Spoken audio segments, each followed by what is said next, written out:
The only thing that we're interested in is putting money in your wallet. If you want to bet the fights, if you want to have a little bit of action, you are in the right place. With my partner, Ian Parker, I am Brett Okamoto. We're ready to rock between our parlays, our props, our straight picks. It's time to make money.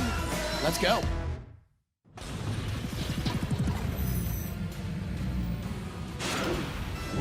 Welcome in, fight fans, to Las Vegas. It is UFC 272 from the T-Mobile Arena right off the Las Vegas Strip. Obviously, the UFC spent a lot of time in Las Vegas this year, but this is the first time pay-per-view has dropped into T-Mobile Arena in 2022. Again, welcome in to Best Bets. This is where you want to be if you are thinking about taking a little action on the fights. I am Brett Okamoto alongside the one and only Ian Parker, who's going to tell us how to fill our wallets with that free cash. Thank you very much, Ian. Yeah, listen. I aim to please. I want to keep winning. I want to keep this going on. We got to keep momentum. We had a good week last week, and this one's going to be a banger. Yeah, you talk about, momentum, not just last week, but for the entire 2022. Let's look back at last week real quickly, how Ian did. Fifth main event in a row that he has hit for us. It's not just the side, too. Sometimes we're betting totals. Sometimes we're betting sides. Fifth one in a row, and back-to-back parlays, my guy. Yeah, we had a great parlay last week. It hit. Arman Sarukian was the anchor. We hit our main event again, and I'm looking to do it this week. We got a really good parlay. We're ready to get this going. In the main event, I don't know if it's going to be the most favorite pick, but we got a good one ready to go. All right, well, we're not just here to brag about last picks. Now we're going to get back to work here with UFC 272. Let's start with the early prelims. By the way, I know I say this often. I truly do really like this prelim card. It starts, as I mentioned, on the early prelims, 6 Eastern, 3 Pacific on ESPN+. You got Devontae Smith, who's an interesting name on there, Dustin Jacoby, Tim Elliott, who's had a long UFC career, taking on a prospect in Ulanbekov, Brian Kelleher taking on Umar Nurmagomedov. Let's start with the curtain jerker, Ian. We got a 205-pound fight between Dustin Jacoby and Michal Olejniczak, who is still only 27, has shown some promise, but has lost a couple big fights already in his career. What do we think of this one? Look, Dustin Jacoby is a very good fighter, good striker. He's got it all put together. However, his last couple fights, not a ton of volume. I think the Lord himself can go in and take the fight to Jacoby. It's not going to be one of our best bets, but I do like the underdog here. I think he can get it done, so we're going to take it at plus odds. I like it. Olejniczak at plus 170, because as I mentioned, the guy was still only 27. He came in with a little bit of that prospect hype. Hasn't panned out for him in some of these fights. But to see him at plus 170 here was a little bit surprising to me, so I like that underdog pick right off the bat. Let's go to 155 here. I'm sorry, 145. Ludovic Klein taking on Devontae Smith. Devontae Smith is interesting to me. He's been a favorite in every single one of his UFC fights. He's been a little bit of a parlay buster because he's only 3-2 in those fights. He has not lived up to expectations so far, but that has not stopped Vegas from installing him as a favorite. Minus 150. What do we think here? I appreciate those memories of busting each of my parlays every time I had Devontae Smith, especially against Kama Worthy. Absolutely. In this fight, I think this is the time, again, where matchup styles make fights. I kind of like Klein here. Now, not that he's performed to the high ceiling that we've expected out of him, but he does have the wrestling that he can lean on. I think he has to in his fight. We saw in the last fight, the striking got him a little bit in trouble. If he mixes in the wrestling, I like this dog again. They're barking tonight. All right, we got two underdogs to start UFC 272. Let's move to the 125-pound division. Tim Elliott, a veteran, 17-12-1 record overall. Doesn't really jump off the page at you, but he is 2-1 in his last 3, taking on Tiger Ulanbekov, who was a minus 400 favorite his last time out. Only got it done by a split decision. So does that give you a little bit of pause betting Tiger here as a favorite? It gives me a ton of pause because Tim Elliott is one of the more dangerous guys, and as his career he's gotten a little bit older, a little bit more seasoned. He's got James Krause in his corner. I think he's gotten a little less risky and putting himself in bad positions. So for this fight, we are actually going to go over 2.5 rounds. I think that Tiger is not going to be able to sub him or outstrike him, but with Elliott, he still puts himself in those situations where he can be controlled. So we don't need to pick a side here. We just need to get to the second half of the 3rd round and we cash our bet. Okay, a little bit of juice there at minus 175, but I agree. Tim Elliott, great at scrambling. When I think of Tim Elliott, I think about scrambles. I think about staying out of those submissions. So we will see if that gets over 2.5 for us. Final early prelim. Not all that unusual to see a big number next to the name Nurmagomedov, right? But it's not Khabib we're talking about. It is Umar Nurmagomedov, 26 years old. Taking on Brian Kelleher, who's got 36 professional fights. And one thing that Nurmagomedov has not been all that active. We only had 1 fight last year, 0 fights in 2020. But I imagine he's getting better with that camp at 26 years old. Do you like him here, though, at minus 800, Ian? Minus 800 scares me more than you know. We've seen this happen before. It's just too much. So we're going to try and find value. We're going to type into the method of victory. As much as I love Brian Keller, he's a good fighter. He's well-rounded. I just think Nurmagomedov is too much on the ground. I say he gets us done by sub. So you're going from minus 800 to minus 175 if you want to play this. Much more comfortable with those numbers. All right, so increasing our payout there a little bit by picking the method. Let's move on to the rest of these prelims. Like I said, I like them, man. I'm a big fan of Maria Agapova. I like her potential. She's got to fight a tough fight here against Marina Moroz, Ukraine's Marina Moroz. Marina Rodriguez there against Yan Xiaonan. That could be a potential #1 contenders fight. And then Jalen Turner looking to take the next step in his career in a very tough fight against Jamie Mullarkey. So let's start there with Marina Moroz versus Maria Agapova. Again, I got to mention, man, I like Agapova, dude. I think that she fights a little recklessly sometimes. We saw that in the Shayna Dobson fight where she was a very big favorite. Moroz has been here for a minute. She's been fighting in the UFC since 2015. But I like the finishing ability of Agapova. What do you think? You know, it's funny. This is a rivalry. They don't like each other, and it's not even being discussed. Another storyline here. And we talked about Agapova when she fought Mazo in that last fight as an underdog. I'm with you. I like Agapova here. I think she gets it done. I think Moroz has just been too inactive. She's been out for quite some time. I don't see where she's better. And I think Agapova really rose to the occasion against Sabina Mazo. She showed her control. She showed her poise, and that she was not reckless. And when she's not reckless and she's a machine, she's a very scary prospect. I think she gets it done here. That female flyweight division is one to keep an eye on. A lot of young talent in there, and don't forget about Agapova. Big fight here for her, though. Big test in Moroz. Let's move to the 205-pound division.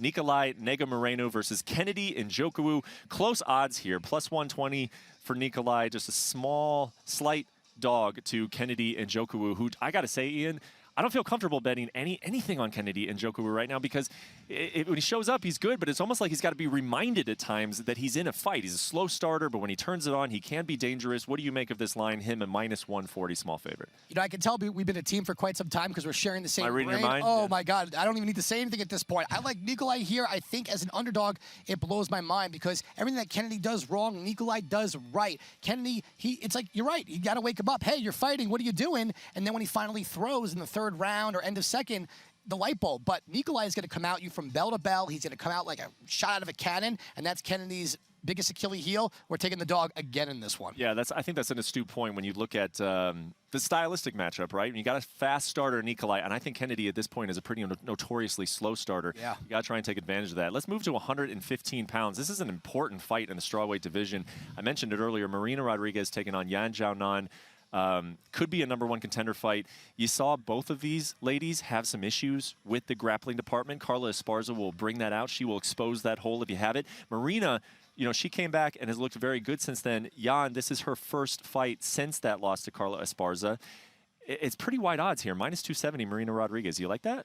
Minus 270 is a lot. She'll go into our parlay because I really do think she gets it done here. This is somebody that should and will be fighting for a title once she gets this win. You know, Yan is a good striker. She is good at grappling. However, we have seen her exposed before. There's been other fights where she's been outstruck, been taken down, and I think Marina Rodriguez has fought better grapplers. The fight against Amanda Ribas showed it. Even her last fight, this is someone who could easily be the best striker in the division. Her takedown defense keeps getting better and better. So if this fight stays on the feet, which I think it will, I favor Rodriguez incredibly. I don't see her finishing Yan. You know, Rodriguez is not the biggest finisher, and Yan that was her first time, I think, getting finished in a long time by Esparza, which that was a shocker because Carla's not known for finishing either. So for me, let's flip this a little bit. Let's go from minus 210 to plus 110, and let's go Marina Rodriguez by decision. Okay. Well, I thought that could have been, you know, your main event of the prelims, but it's not. It is Jalen Turner versus Jamie Mullarkey at 155 pounds, and I think the reason for that is Jalen Turner. You know, not to say anything bad against Jamie Mullarkey, but I do think that Jalen Turner is maybe the guy the UFC is looking at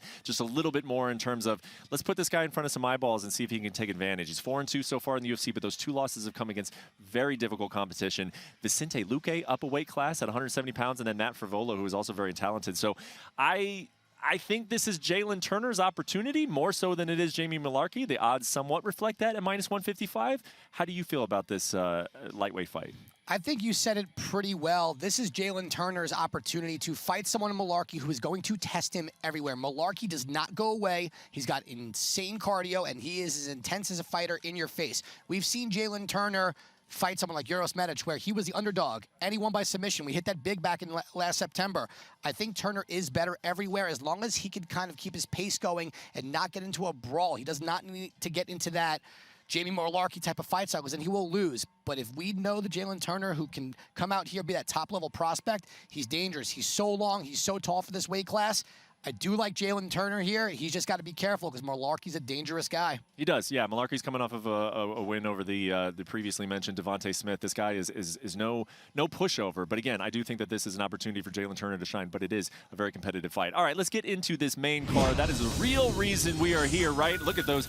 I mean, I can't wait for this. Colby Covington versus Jorge Masvidal. We've been waiting for this fight for a very long time. We knew that this fight was going to happen at some point. We just didn't know when. Turns out it's going to happen this weekend, finally, UFC 272. But there's a lot else to like about this card. RDA, Moicano, Bryce Mitchell coming back after not fighting in 2021. Kevin Holland making that welterweight return. And then a little bit of a heavyweight slobber knocker between Sergey Spivak and Greg Hardy. And that is where we will start. Ian, Greg Hardy, I mean, I'm just going to say this, man.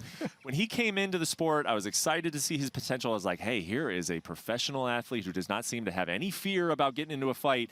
He says he's taking it seriously. He's moving into the gym at ATT. I don't see many real adjustments, many real improvements that Greg Hardy has made. He came in this week weighing 395 pounds. Hey, to each his own. He's allowed to do that. He has not won a fight since October 2020. Does he win this one at UFC 272? I think that losing streak continues tonight. Listen, Greg Hardy, the weight thing does concern me. Having to cut that much weight, was it 30 pounds in the last few days? You know, against Tai Tuivasa, he did rock Tai Tuivasa, so don't get it wrong, but Tuivasa is a little bit more seasoned. He was able to withstand that pressure and then land one himself. I don't know how serious Greg Hardy is about MMA. He keeps talking about boxing and Tyson Fury, but he's got someone in Spivak who's not a small guy. I think he's pretty well-rounded. He's not a world burner himself, but we've seen him on the ground. We've seen him fight bigger guys. I think Spivak is a smart fighter, and I think what he does is he gets this fight to the ground. People are like, oh, Hardy's too big. How is he going to get him down? When it comes to wrestling, it has nothing to do with size. It has to do about timing, angles, and pressure. Spivak knows how to do that. He's not going to get into a firefight with Hardy. We like Spivak to win, but plus 110, Spivak inside the distance. I like that one. I don't think Hardy goes all 3 rounds. I think that's really smart, man, because I do like the Spivak pick, but it's minus 195. Hey, as long as he weathers that early storm, we know what Greg Hardy's going to do. I'm really not trying to put the guy down, but he's predictable at this point. He's going to go in. He is going to throw fire, and then he's dealing with a tough weight cut, 30 pounds this week. This guy's going to have no cardio to speak of. We know he's got asthma issues. As long as, if you like Spivak in the fight, I think, yeah, take him at plus 110 because I do think Hardy's going to gas and Spivak is going to have opportunities to put this fight away. All right, let's talk about Kevin Holland versus Alex Oliveira. Kevin Holland, always a good time, always a fun guy to interview, fun guy to talk to, fun guy to watch. He's on a little bit of a skid. He's made some adjustments, of course, going down to 170 pounds. First time he's been there since 2016. Taking on Cowboy Oliveira, who sort of just, you know, Oliveira's in these fights where he never gets ran out of the building, but you know, he can't get over that hump as well. But Kevin Holland is not coming in with a ton of momentum here. However, he is coming in as a minus 340 betting favorite. And again, his first fight at welterweight since 2016. Seems a little high to me. How are we going to bet this one? Very high. I still like the potential of Kevin Holland. It's just, for me, we talk about his takedown defense. And Oliveira, I think, is an underrated wrestler. He does have good striking. But you're right, though. He does really well in that first round, and then he somehow blows it at the end of the second, third. And that's why we're going to take over 1.5 here. I think Kevin Holland knows what he has to do. This is a very important fight for him. Oliveira is a good test to come down to at welterweight. For me, though, over 1.5. I do like Holland to win. I do, because Oliveira gasses out. I think Holland's got good cardio, but he's got to stay off his back because Oliveira does have the wrestling and the jiu-jitsu to hold someone there. So our bet is going to be over 1.5 rounds in this fight. Yeah, it's just an intriguing fight, even when you're not thinking about betting odds.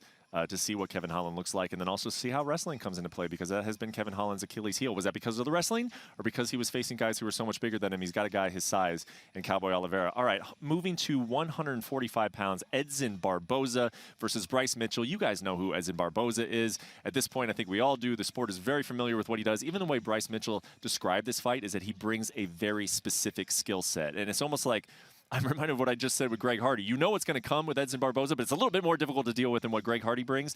Bryce Mitchell, though, he looks like he's the real deal, and he is a minus 155 favorite against a name like Edson Barboza. What did you think of this line when it first came out? How did you have it?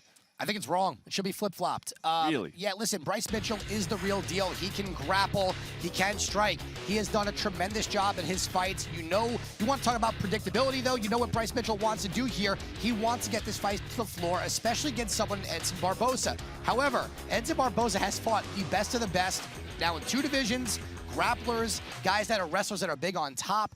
But people don't realize Edson Barboza has a 78% takedown defense. And if Bryce Mitchell can't get this fight to the floor, I don't think Barboza's striking is as predictable as Terry Item with that spinning back kick if he's even woken up yet. I don't think he has. He's still sleeping back there. For me, Barboza's the play at underdog odds. Bryce Mitchell also not fighting for a year. That's a little worrisome. I think if he's got a little bit of work to do in this fight. If he wins, though, kudos to him, but I like Barboza at dog odds. Well, of course, we're not at the best bets yet. We will get there later. But, you saying that the odds should be flipped has me maybe sniffing a little bit of an Ian Parker best bet at the end of the program. All right, let's get to this UFC 272 co-main event, a lightweight fight between Rafael dos Anjos and Renato Moicano. The road that we took to get here was a weird one, and it was an even longer one for Renato Moicano. But you look at February 12th, Dos Anjos scheduled to face Rafael Fiziev. That bout was postponed when Fiziev couldn't get into the country due to visa issues. It was moved back a few weeks, and then Fiziev gets into the United States, feels ill. Turns out he's got COVID. Okay, so on March 1st, Renato Moicano agrees to step in versus RDA. It's going to be a 160-pound catchweight bout. 4 days notice, and don't forget, Renato Moicano just fought at the last UFC pay-per-view, did well, won that fight, and now he's coming in against a former champion in Rafael dos Anjos, who is coming in at -180. How do you look at this fight stylistically, and then also just trying to bake in all the circumstances that have come with it? I think the circumstances is where you have to really look first. This is nothing against Renato Moicano. I think he's a very talented fighter, but he is, outside of Jose Aldo, he hasn't fought someone as high level as RDA, who's been a champion as well. You're talking about a guy that I think has traveled 28 hours in the last, 3 or 4 days, and then having to cut 20 pounds. That's a lot to ask for, and to jump into a 5-round fight. This is not a 3-rounder. This is a 5-rounder. RDA has been training for 5 rounds. I think where RDA wins this is everywhere. I think he's a better striker. I think if he is on top, even though Renato Moicano is a very established and world-renowned grappler, doesn't scare me. RDA does not put himself in bad positions, and I think he's a very smart fighter, and where he wins this one is dragging this into deep waters. Yeah. If Moicano could even hang on cardio-wise. So for me, with all that being said, I like RDA. Yeah, I agree with you, man. RDA kind of prepared for this fight. He prepared for a 5-round fight against a guy like Rafael Fiziev, who has some similarities to Renato Moicano. It's not like the Islam Makhachev fight got booked and he's taken on a completely different skill set. I feel like RDA is prepared for this fight. Moicano, maybe not so. Okay, let's finally get to this main event at UFC 272. We've been waiting for it for years, really. How has the public been betting this fight? Well, Colby Covington opened at -350. Jorge Masvidal +275. You fast forward to today, that number has dropped, -310 to Colby, +250 for Jorge. Majority of the tickets coming in for Jorge. That shouldn't be surprising. He's popular. He's the big underdog, but the money coming in on Colby Covington, as I'm told from Caesars Sportsbook. So with that, we welcome in UFC light heavyweight Anthony Smith, who knows a thing or two about fighting in main events. Yeah, I mean, you've been talking about this all week, right, Anthony? Yeah. This main event between Jorge Masvidal and Colby Covington. Let's start with what I think is the most interesting thing about this fight, the psychology of it. I think that when Colby went into ATT at first, there was that situation where Jorge was there, he was learning from him.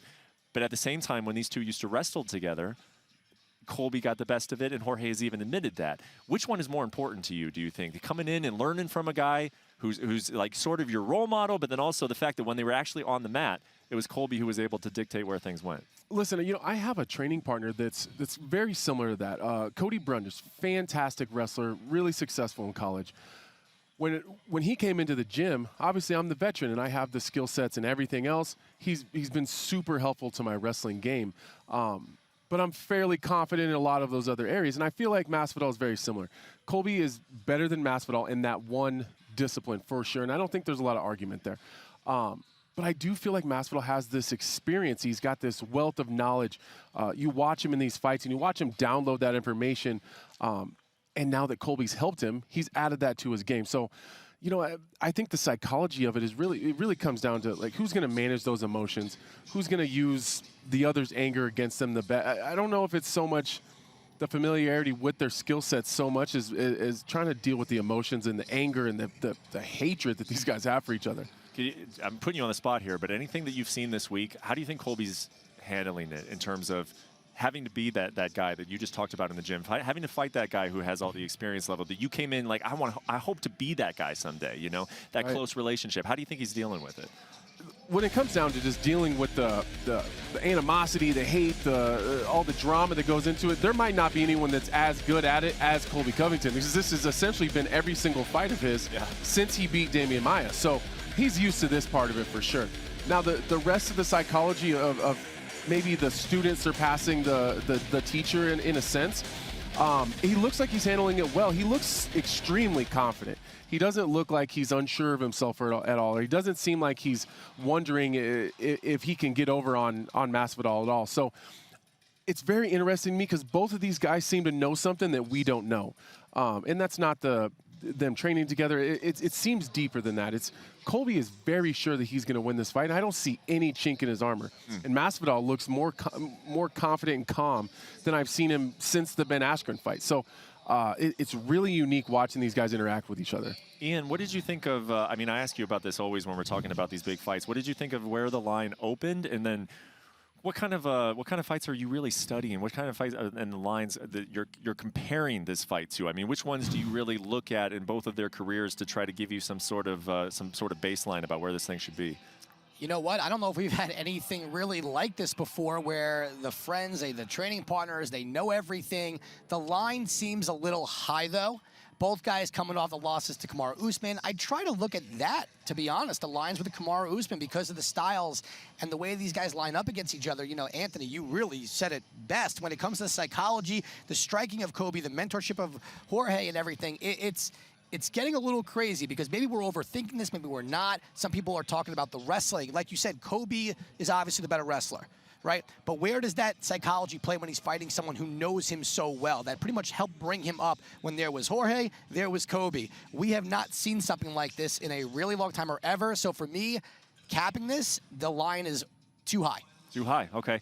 Anthony, when you think about how the fight might play out, and specifically what I'm curious to know from your standpoint, what do you think Colby's strategy is going to be? Because we've seen kind of two forms of Colby. When he fought Kamaru, obviously I think he kind of realized I don't want to waste energy trying to grapple this guy, so he seemed very comfortable in the pocket, throwing kicks. We got to see a little bit of his striking, a lot of his striking actually in those matches. Then we've seen other fights where he's kind of almost throwing sloppy, but it's a lend to his nickname, right? Chaos.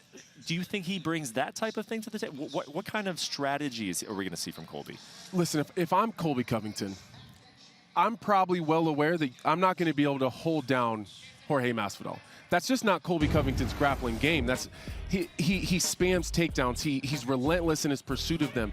He only gets half of them. He's not a 90% success rate on his takedowns. He's just a little bit shy of 50. So he's going to get those takedowns, but he's not going to be able to hold him down. So if I'm Colby Covington, I have to play the long game. You got to gas Jorge Masvidal. You got to wear him out. You got to take him down. You got to make him work to get back to his feet, and then take him down again. And you got to repeat that process over and over. Because if you stand a distance with Jorge Masvidal for too long, he's going to make you pay. Now we talk about Colby Covington striking. It's very much pressure based. It's high output. It's high pressure. If you do that without takedowns, you're going to get knocked out. That's how Masvidal fights. He downloads information too well. He spent too much time in the room with Colby Covington. He knows where those openings are going to be. So if I'm Colby Covington and I'm his team, he's got to get takedown after takedown after takedown, and he's got to play the long game, and then he can start opening up a little bit in the fourth and the fifth rounds if it makes it that far. Yeah, that's the strategy that I'm expecting. I think that's the strategy a lot expect. Is that what you are expecting, and what is your pick on this fight based on kind of what you think Colby's approach is going to be? Everything he said. You couldn't have said it better. Yeah. Listen, Colby Covington, I think the strategy is take Jorge down. When he gets back up, clinch, punch, take him right back down. Colby Covington's cardio is superior to none, but Masvidal's got great cardio as well. You heard Kamaru Usman say, I got Masvidal down, but I couldn't keep him down, and I don't think Colby's going to have that same trouble here, you know. But for me, I just think Colby Covington, that cardio, that output, even though you talked about whether the striking is sloppy, unorthodox, I think his striking has actually gotten a lot better. It's more crisp. And to Anthony's point, and this might be the best point, if he just stands and strikes with Masvidal for 5 rounds, I think he does get knocked out. But I don't see that being the case. I think Colby's going to do what Colby does. I think he wins this one by decision. Let me ask you, because you said that the line was a little too high. Do you think if you're taking a Colby that you're sweating on this one a little bit, or do you think this is going to be kind of a, you expect there to be some hard moments here for Colby? I think it's going to be way more competitive than people think. I don't think Colby's going to ragdoll him for 5 rounds, but I do think that it will go that far with him leading the dance with the clinch and the wrestling. Okay, so we've heard from Ian. We got his pick. We got our official pick on the main event. It is Colby Covington by decision -120. Anthony, what is your pick for the main event? It's Jorge Masvidal. It really is. And I know that's probably the unpopular opinion, but I think that if you take all their skill set, listen, he's not going to be able to hold Masvidal down. He's just not. Kamaru Usman is a control guy from the top and wasn't able to do it. So Colby is kind of a scrambly, kind of all over you guy, but he's not controlling anybody for long periods of time on the ground. It's usually up against the fence. Yeah. Now, if we go back to the Nate Diaz fight, I think that's where Masvidal was the most dangerous, was in those clinch positions, those elbows, those knees. I think Masvidal's probably the physically stronger guy. I think he's the meaner guy. And I think that he probably trained hard enough to make sure that he can go 25 hard minutes at that pace. He knows exactly what that looks like with Colby Covington, and he knows exactly where he can rest. I think he's conditioning-wise, I think he's going to last. I think when we're talking about finishing abilities, I think when we talk about the danger factor, who's the meanest, the grittiest, I think it's Masvidal. So I just think over that time, Masvidal knows him well enough. He downloads information. Not in a fight, at real speed, he does it fast. Imagine having all this information over years of knowing this man. I just think Masvidal I think he's the smarter. I think he's he's got just his cage awareness, his fight IQ. I think it's higher, and I think all those things lead to a Masvidal finish. I mean, I'm not going to give a pick, but I agree that this fight is going to be more competitive than some people think. A lot of people are just built into the drama and the storyline, and they're going to, Colby's just going to out-wrestle him. I don't think so, man. I think this fight is going to be very competitive. All right, let's get to what you really came here for. That is Ian Parker's Best Bets. That is how we make our money. Ian, take it away, buddy. Best bets. All right, despite, well, I'm now afraid of Anthony with this one, but Colby Covington by decision instead of the -300 and change, -120. I am leaning on RDA here. I think there's too many elements Moicano had to deal with, and I'm going with the veteran to get this fight done. Marina Rodriguez, I think she's a superior striker. I don't think she gets taken down in a 3-round fight. That volume, her striking, too much for Jan, but I don't think she finishes it. So at +110 by decision. We are also going to go Edson Barboza. You know, Bryce Mitchell being out for a year, 78% takedown rate, keeps his fight standing. Not many are better than Barboza with the striking. And last but not least, on the prelims, I am going to roll with Jalen Turner. Malarkey does scare me towards that second half of the second, third round, but there is something special about Turner that if he turns it up and he fights smart, he should get this done and be that prospect we're all expecting him to be. All right, 5 best bets for me and Parker. Anthony, anything that stands out to you on this card? Which fight are you looking forward to? Any strong leans one way or another on the card? I do like the RDA pick. Last night I was walking around the casino and I actually made a $500 bet with a stranger on RDA. He was so sure the RDA was like, he doesn't have a chance. So I'm glad that I'm not the only one that feels like RDA is going to go in there and do what RDA does. I got you. So that one stands out to me. Anthony Smith comes to Vegas where gambling is legal and makes a bet with a random stranger. Did you 100%. Did you guys do a line or is it just straight bet? Just straight up. Oh, well then you're taking advantage of the guy because RDA is a -180. And then you also saw the parlay there from Ian. Like I mentioned, he's hit his last 2. He's hit his last 5 main events, but we got a little bit of a disagreement there on the main event, so we will see who is right on this one. But it should be a great night, UFC 272. You can find it on ESPN+. Any final words, gentlemen? I'm just excited for this. Let's see if the rivalry comes to truth. I'm curious if they do bury the hatchet after. I think if it's a 5-round back and forth, yeah, that's not happening. I'm just trying to make good TV here. They're going to kill each other. They're going to fight in the locker room after, in the hospital. This is never going to end. It's just they're going to kill each other. Anthony, you think Masvidal wins? You think we see a rematch of this fight? Is this just one of multiple fights between these two? I don't think that Masvidal is going to want to give Colby Covington another opportunity for a main event or a big check. I think that at this point, I think the beef is that petty. I just think that's how it is, and so I'm excited just to see. I'm excited to see it come to an end. It's not going to end for them, but for us, we can move on to bigger and better things. I think that there's going to be, there's going to be an exciting title fight. I think coming up in the welterweight division. I think we're going to see these guys kind of move and groove. I'd like to see them separate themselves a little bit and go on and do their own things. Well, it's certainly going to be a fun night of fights. UFC 272 on Saturday from the T-Mobile Arena. For Anthony Smith, for Ian Parker, for myself, Brett Okamoto. It's been fun. I hope it's going to be lucrative. We will find out on Saturday night, UFC 272. Thank you for joining UFC Best Bets.